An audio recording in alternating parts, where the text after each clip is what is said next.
Today, you guys will be learning how to render metallic objects.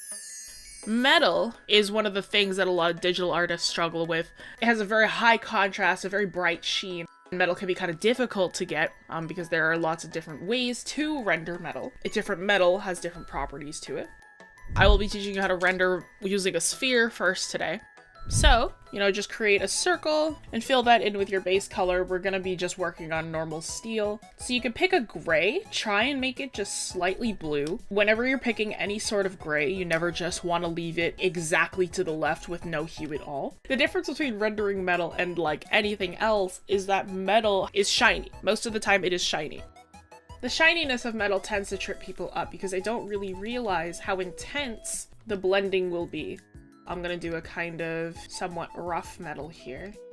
No matter what kind of metal you have, this contrast is gonna be extremely high. It will be blended in much less than, say, skin or fabric, and the values that you put onto said metal are going to be extremely different from one another. So your shadow is going to be really, really dark. Your highlight's going to be really, really light. And this is because metal is an extremely reflective material. It might not be perfectly smooth depending on your surface. Think of like an old kitchen appliance, like think of like an old Potter pan versus like a pristine diamond ring, right? Or like a wedding band, right? Those two have very, very different sheens to them. They're very, very different roughnesses.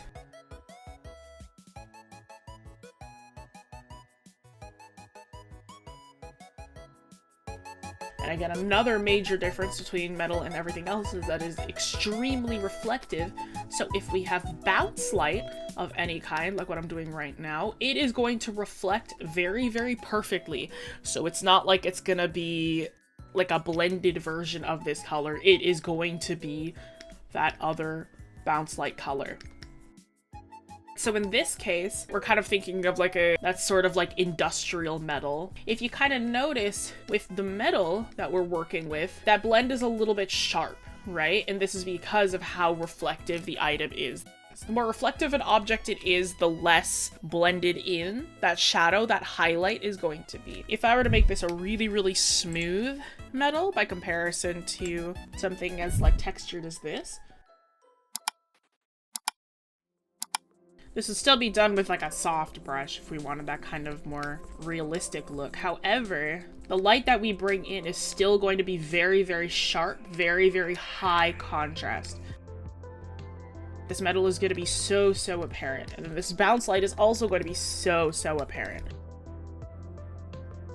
So when we are rendering any kind of metal, we do not want to hold back on any of these values. Your values, it's your lightness and your darkness of whatever hue, whatever color you are using. So with metal, you really don't want to skimp out on that darkness and that lightness. By comparison, if we are rendering something like gold, gold will have a bit of a funky principle to it, where you want to keep it as saturated as possible, as warm as possible. Typically, we want to keep that saturation up. So with our highlights, we may still just go this kind of route, really bright, high sheen. But when it comes to our shadows, we're going to want to hue shift. So switch that hue, maybe make it a little bit more brown, a little bit more red. With gold, we really want to show off that core shadow. The core shadow is the darkest part of the shadow that we are rendering. So we have this initial section right here, and then we may come in with a sort of orangey color down here as well to lighten up that shadow. And then we can also have bounce light. Gold specifically, we want to keep that nice and saturated. We don't want to lose the warmth of the color of the gold, because once we lose it, it starts to look like brass. This is like a very high sheen sort of gold because gold is very, very warm, right? By comparison to brass, which is like what trumpets and like tubas are made out of. You notice how bright some of these colors are and they go into really, really dark. You notice where my slider goes. It goes almost all the way to the bottom, all the way to the top, right? This is the kind of contrast that we want. We want those values to be intense. We want them to be super different from one another. If I was to draw like a panel and was gonna render that metal out, say my light source was coming from here, The top section of this is probably going to be the most intense, because this is the thing that the light is hitting the most.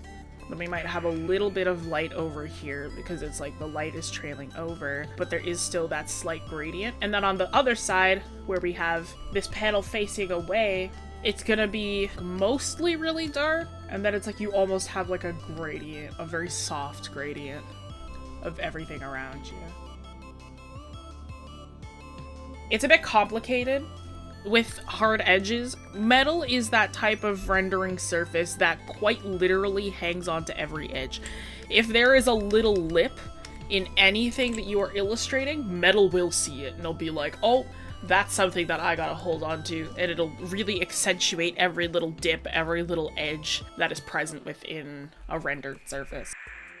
With a flat panel, it's one of those ones that I think you just kind of have to work with it. Kind of work back and forth. If anything, you know, you don't know how it looks, references are your best friend.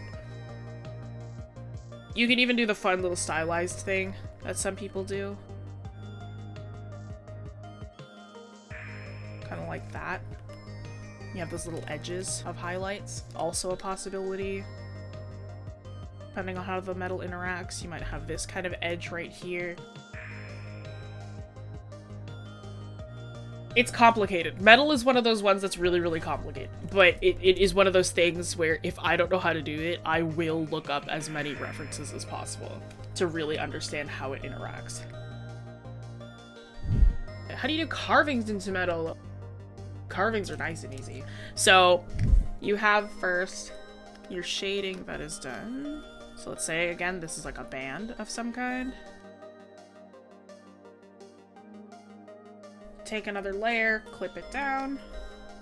With this clipped layer, you're going to change it to multiply. Do whatever engravings you want.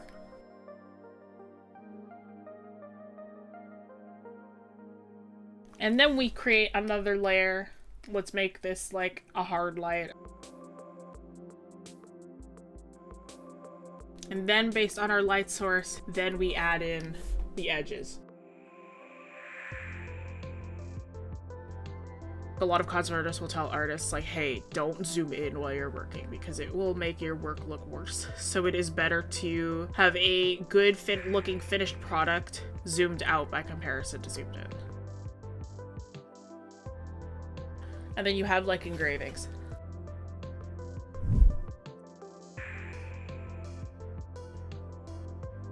So metal is extremely reflective.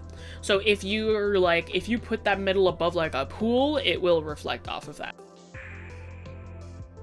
It also does depend on the luster of the metal. If it is extremely shiny, it will never not reflect anything.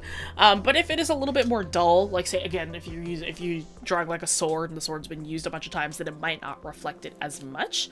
But if it is like a perfectly shined wedding band, then absolutely.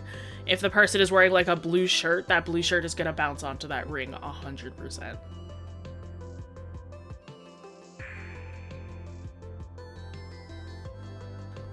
I would also always say, like, start by referencing from photo pose rather than drawn.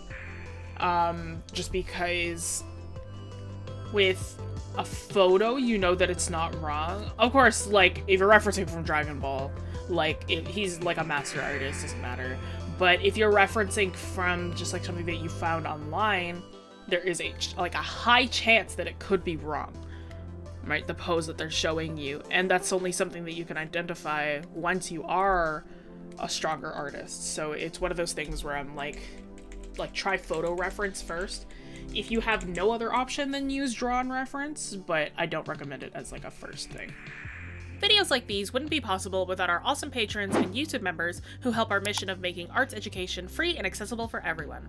Become a member today and unlock cool perks like exclusive chats with our creators, access to class recordings, and critiques from instructors.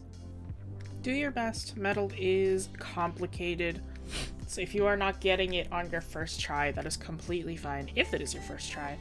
If it's not your first try, it still takes a good amount of time to get used to metal. When rendering, the lasso tool is your best friend. If you would like to practice with it, you may.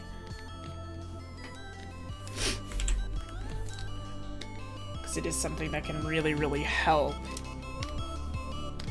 sharpen up certain areas or make other areas look better.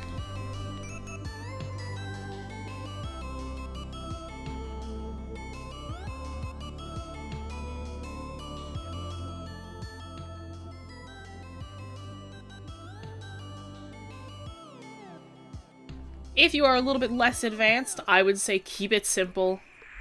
Do a ring, do a cup, maybe just do a couple of spheres. If you are just choosing to do spheres, then please do at least 3 or 4. If you are a little bit more advanced, feel free to try doing some armor.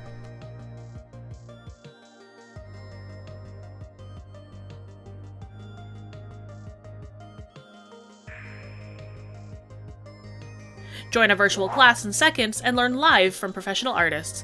Enjoy weekly assignments, individual guidance, and real-time feedback on your artwork so you can create like a fearless illustrator. If you learned something new, please like and share this with a fellow art nerd. If you love receiving quality and free arts education, subscribe. Here's a couple other videos you can check out next.